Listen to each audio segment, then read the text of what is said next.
Sementara itu pemirsa, Partai Nasdem atau Ketua Umum Partai Nasdem, Surya Paloh mengungkapkan peluang untuk mendukung Anies Baswedan di Pilkada DKI Jakarta. Ya, namun Surya Paloh mengatakan harus melakukan kajian mendalam sebelum mengambil keputusan. Gimana Pak? Pilkada DKI memang kita lihat nanti.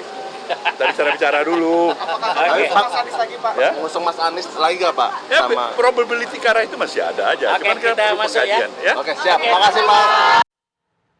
Rekonsiliasi yang dibangun Prabowo Subianto langsung disambut oleh Partai Kebangkitan Bangsa dan juga Partai Nasdem. Ya benar sekali, kedua partai dari koalisi perubahan tersebut langsung tancap gas menyeratkan akan bergabung dengan pemerintahan Prabowo Gibran. Lantas akankah bergabungnya Nasdem dan PKB akan mengganggu keharmonisan di koalisi Indonesia Maju? Apa yang akan didapat Nasdem dan PKB dengan bergabung dengan Prabowo Gibran?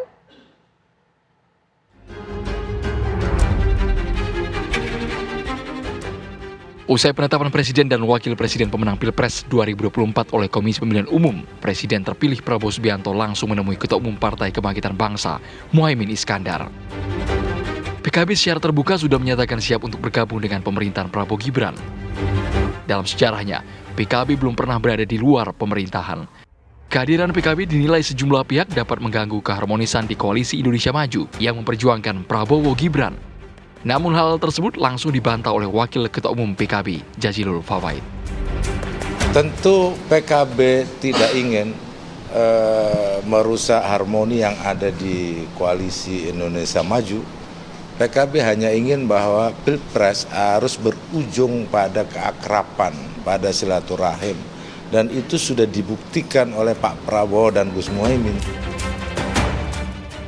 Sinyal bergabung dengan Prabowo Gibran juga ditunjukkan rekan koalisi PKB. Partai Nasdem langsung tancap gas menunjukkan sinyal bergabung dengan kunjungan Ketum Nasdem Surya Paloh ke kediaman Prabowo Subianto.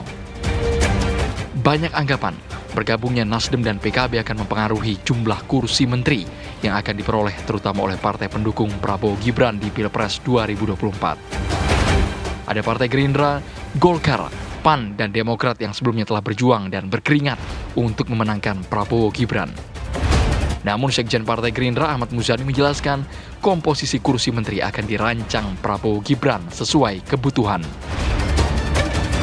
Sudah dibicarakan, sudah diotak-atik, sudah dirancang karena kebutuhan menteri berdasar dengan kebutuhan pemerintahan yang akan datang.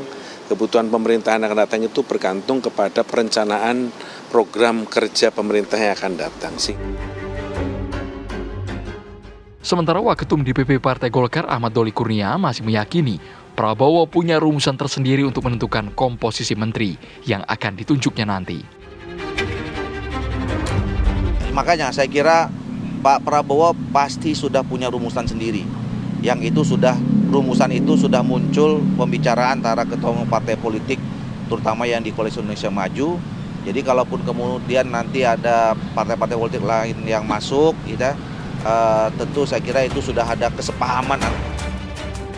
Bergabungnya PKB dan Nasdem di pemerintahan Prabowo Gibran juga mendapatkan reaksi negatif dari pendukung Anies Muhaimin pada Pilpres lalu. Lantas, jika bukan membahas soal bagi-bagi kursi menteri, apa yang akan didapatkan Nasdem dan PKB jika benar-benar resmi bergabung dalam pemerintahan Prabowo Gibran? Tim TV One mengabarkan.